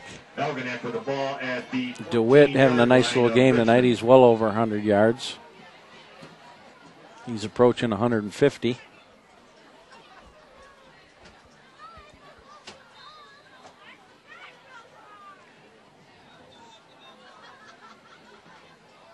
But I heard today that they were talking about Jacksonville Jaguars, and they're talking about how Alabama, people are saying how Alabama could give Jacksonville a game. There's no way. Not a chance. I mean, they're still pro athletes. They're still bigger. Quarterback reverse for number 40. Beetle. He goes in for the touchdown. People want to talk about that all the time, and you look at Alabama, and they're young men. They're college athletes. You look at the pros; they're the best off of every team that's out there. It's not just just one or two. It wouldn't even be a game. It would not. Jacksonville would absolutely destroy any SEC team. I think they'd maybe be able to keep it close for a quarter, maybe a half, but after that, they're just too big. They're too strong, and there's absolutely. too much talent. But when I hear that type of stuff, I laugh. Like when you have a bad NBA team. Pressure came, but the kick is up and good, making it Blue Devils 42. Muskrats 14 with 11-12 to go in the fourth. That will stop the running clock. Yeah, I think you were going to bring up the analogy of a bad NBA team and one of the better college teams. Same thing. Same thing. I mean, maybe one or two players off of every college team make it into maybe, the NBA. Yeah, right. Everybody on the NBA team was the best player on their college team. Right. And then you look at it, and it's not just college. You're talking different countries now with the NBA. It's not comparable. It's the best of the best playing professional athletics. And to hear those, makes for good TV, makes for good debates, but I think in all reality, it's not going to happen. Yeah, and those comments are for the uneducated or low information sports fan, because there's no way. Alabama, one of the best runs, best programs. Yeah, absolutely. In the last 5 years, in the history of college football. But you said it best you're talking about elite athletes at the pro level. It's something special. It takes something special to make it to it takes something special to make it to Division I, let alone the pros. Yep. It's funny, we used to have conversations with some players, and you think about it, there's only 300 Division I basketball teams, and you do some quick math, that's only about 3,300, 3,600 kids in the whole country playing Division I athletics, basketball. Leach gets it at about the 5-yard line. He makes one man miss. If he can make these two miss and cut back, he's got a chance. Taken down at the Muskrat 48-49 yard line. Great job by Leach, just taking that ball, catching it on the fly, and then running north and south. I know we mentioned that earlier, but throughout the course of the year this year, we've seen him let the ball bounce or not try and catch it on the fly and try and run away from contact. Leach has really done a good job tonight running toward the contact, sometimes even being the initiator of the contact and keeping those legs running and gaining some extra yards after contact. Yep, making something out of nothing, especially when he's been pinned in by the Muskrats. He's gained 6, 7, 8 yards after contact. Good to see him lowering his shoulder, keeping those legs moving, running hard. Schmidt still in at quarterback.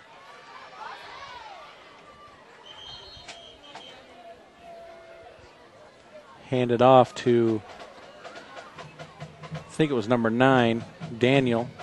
It was. Gain of about 2, bring up 2nd and 8. But yeah, I mean, let's think about Division I college football. You have 110 teams. Yeah, with Division I and Division 1A. And each It's year, how many tough. roster spots are there on a pro football field? 54, right? Yeah, 53. Inside handoff to 26. Gramzo. Gain of about 2. Bring up third and a long 5, short 6. And you even see the best Division II and III players, making it into the pros. Academic standards so hard at the Division I level. And sometimes better athletes follow the Division II, Division III rankings, and they make it. So it's just unbelievable competition. Yeah, how many corners or skilled players do you see? I mean, you see quite a few of them coming from like Louisiana Lafayette or Tulane and some of these smaller programs. Quick pass out here to 84, Nick Oko.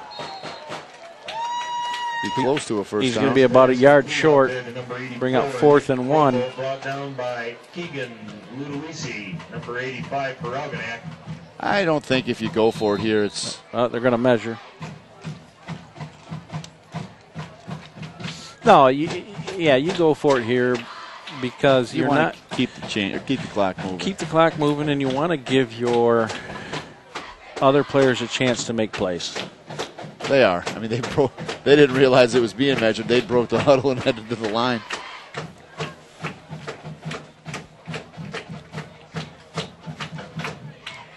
I think the chain gang would like to pick up the pace here a little bit, but the ref's like, nah, we're going to go at this pace here.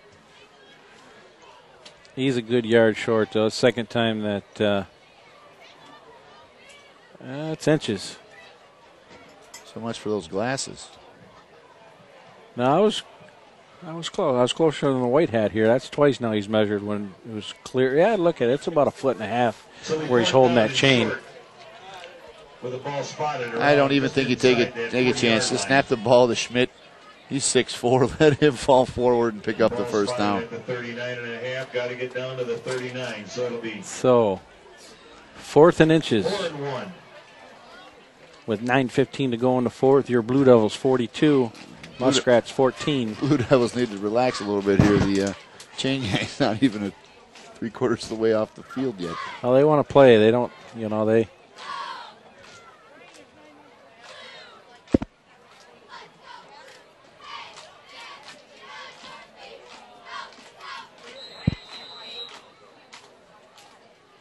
Good call, Coach.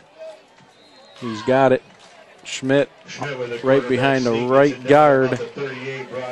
Right up behind 63, Anthony Hinosa.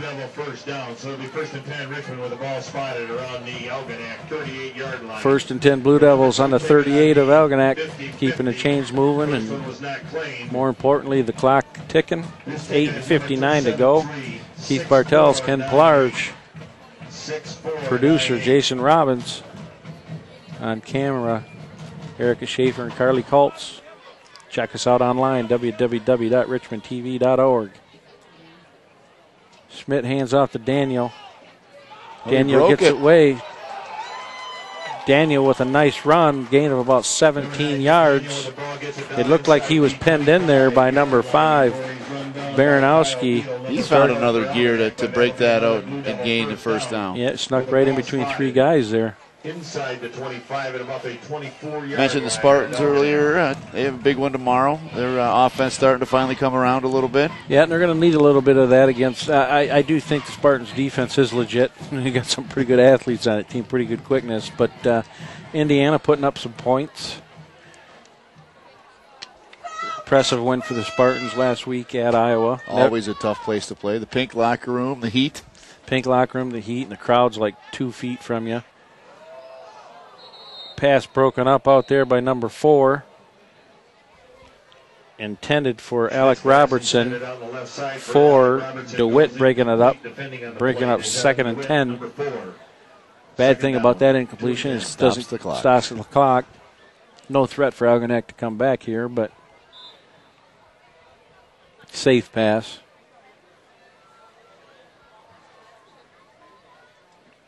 slowly but surely the Big Ten's going to gain some respect. They definitely got it, I don't want to say back with basketball last year with Michigan making a great run, because the Spartans have made 26 Nick Ramsell.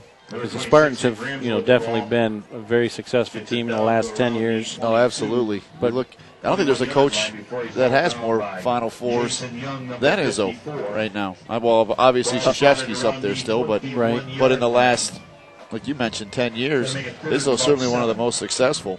Great program. That coming from a true blue Michigan man, but a lot of respect for what Coach Izzo and his staff has done at Michigan State. And they got everybody back from last year's team. They're going to be fun to watch. Michigan will be good. Michigan, I think, will contend for second or third, because you have to think that it's the Spartans to lose. Oh, absolutely. Can't count out Indiana. They're tough as well again. Oh, good job by that Daniels ducking under that first wave. Keeping his feet going. It'll bring up fourth and about 6 for the Blue Devils.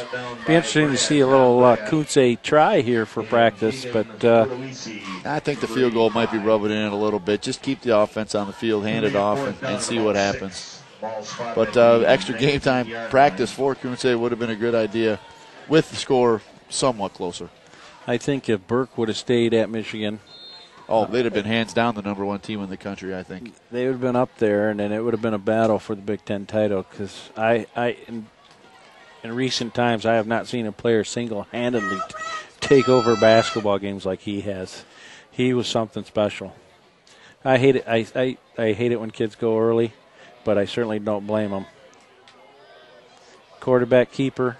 I think that was a busted play by Schmidt, but kept the Schmidt with the keeper off the clock will stop here on change of possession, but taken down by.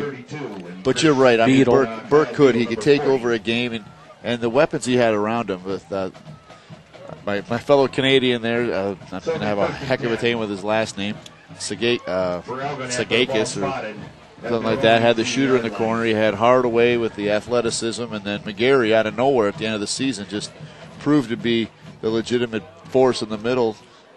Well, he made McGarry there, with his penetration, and all McGarry had to do was catch it and dunk it or put it off the glass. We'll see. Unfortunately, I think he's going to have a step back, because Burke just makes everybody around him better. I mean, he's that good. You might see a little change with Beeline this year with 2 bigs, with Morgan still back, and it'll be interesting. It'll make fun, but it's still football season. Basketball's got a long way to go. Oh, yeah, the Big Ten race is just starting. That'll be fun. Possibility of seeing Michigan play Ohio State 2 weeks in a row. Could be. maybe 2 and 7. Could be, and, there's also an outside chance that this scenario happens, that let's say Ohio State beats them the first time, and then the second one is a nail-biter and beats them again within 2 weeks. Ohio State plays in the national championship. Michigan gets to go to the Rose Bowl. True. That would be a long time coming for a lot of Michigan fans. Yeah, it would be. But I think that's what would happen if Ohio State, whoever loses to Ohio State, if they do. If they play in the Big Ten championship game and Ohio State gets to go to the national title game, they will. It would be hopefully Michigan, but if not, and that would be funny because they'd have at least 2 losses, like you said, last 2 weeks. But because the Big Ten doesn't have the respect that it hasn't earned it back on the national scene, and some of the teams losing to MAC schools this year doesn't help with that national respect. But if Oregon runs the table, because they have a tough game against Stanford, and then because Stanford's well coached, talented team, then they're going to have to play.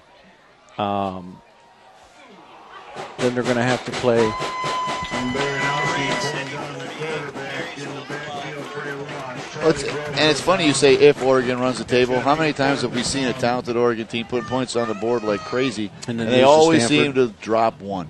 Yep. This team might be a little different, though, because, nothing against Chip Kelly there. He never had the defenses. This team has a little bit more defense built around it. And what would be, if they run the table and Bama runs the table, I don't see Ohio State getting in undefeated. because of the lack of respect for the Big Ten. I think they would be the third team. Because Ohio State's still 4 right now undefeated, aren't they? Yeah, Clemson, right? Yeah. Well, in a couple weeks, too, the BCS comes out, which I'm glad they're going to be getting rid of that. Or I'm hoping they're going to get rid of that soon. Algonac punt down by 10. J.J. Pigloski with 3:41 to go. Blue Devils 42. Muskrats 14. Next year is the playoff system starts, right?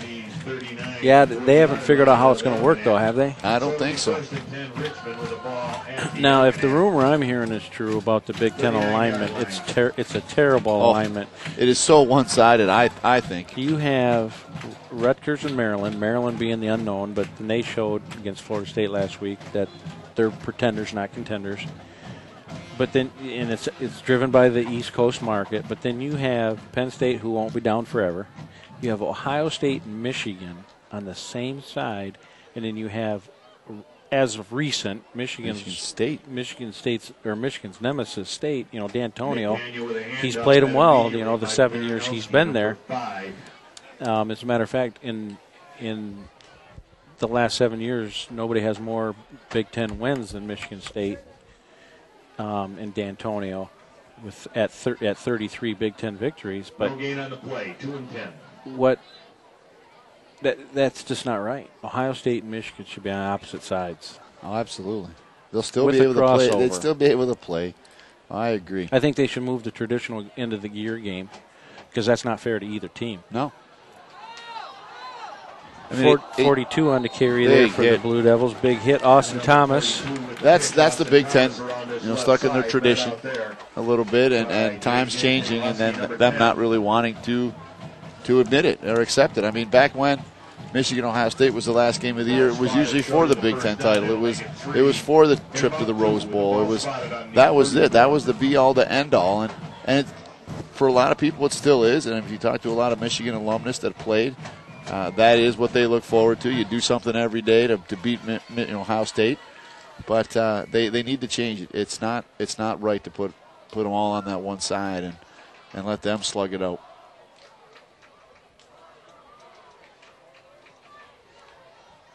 Gramso takes that inside handoff. He's going to be about a yard short, maybe a foot short of the first down. It'll be 4th down with 2 and 3 to go. The only thing, the other side has two good teams. Wisconsin, which has been the most successful team in the last 8 years as far as Rose Bowl experiences and so on and so forth, even though they have less wins than Michigan State. But you got Wisconsin, Nebraska, two pretty good powerhouse traditional teams on that other side, but as a Spartan fan, I hate to say it, but you look 5 years down the road, your two best teams and programs will probably be Michigan and Ohio State, and then having them battle it out. Oof, another big hit. Big hit, but good for a first down. Thomas kept his feet going, wasn't denied that first down marker. Good for a Blue Devil first down. But, but you know what, the SEC could say the same thing. Oh, exactly. You have LSU and Alabama. How many years LSU and Alabama, the loser was out? Right. Now you're throwing Clemson into the mix. You still have Florida State that's hanging around. I know, they're not there, but. Oh, they're in the ACC. Though. ACC, yeah, exactly. Sorry. But they're gotten better making because you got Clemson in there. In South Carolina, they're SEC, but Schmidt taking a knee here. Wind down the clock. He'll have to snap it 2 more times. Jake Schmidt takes a knee on that, so it'll make it 3rd down. Well, with this victory tonight, the Blue Devils improved to 6-1 after a heartbreaking first game loss. Marine City, who's we were reported was getting beat. Marine City was beating Marysville badly tonight. So with this 6th victory, Marine City your Blue Devils will make the playoffs. Are guaranteed at least a share of the Blue Water Area Conference, just making them 6-0 with a very tough road game at Yale next week, and then they finish up the road with a tough opponent on the road at Lutheran North. Well, it's been fun. It's been a fun season. It's been a very fun season, but what they need to end strong with these 2 games going into the playoffs, though, because, again, we talk about the Big Ten not getting respect. The Blue Water Area Conference doesn't get respect when you have Marine City right down the road. Right. But the Blue Devils have definitely closed that gap, beaten them twice last year and could have beaten them this year, and some think should have. So it'd be nice to see the Blue Devils gain some momentum heading into the playoffs, beat some tough teams on the road, and it'll make the last 2 weeks certainly make for an interesting way. We talked about possibly you want to win out, you want to get that home field advantage into the playoffs in the districts, and you want to get the higher seed. The district could go several ways. It's going to be a tough district as always. Probably going to see Marine City here again, and just great. The season's by far not over with yet. A lot of work to be done for Richmond still, and the coaching staff. But they ran the home season with a great victory tonight and did what they needed to do, and not a lot of emotion by the Blue Devils right now for wrapping up. Yep, unfinished business. They want to win the conference outright. First goal of winning the conference, though, has been accomplished, but they want to win it outright. They're focused. They want to play tough the next couple of weeks moving into the playoffs for their second goals to make a run in the playoffs. Very talented team. Ryan Boyd had a great game tonight, 3 touchdown passes, well over 200 yards throwing, and a good running game, all-around good game. We said it early. They needed to jump on them and keep the throttle down, and they did. Keith Bartels, Ken Pillard signing off for the 2013-14 football season. It was an excellent year.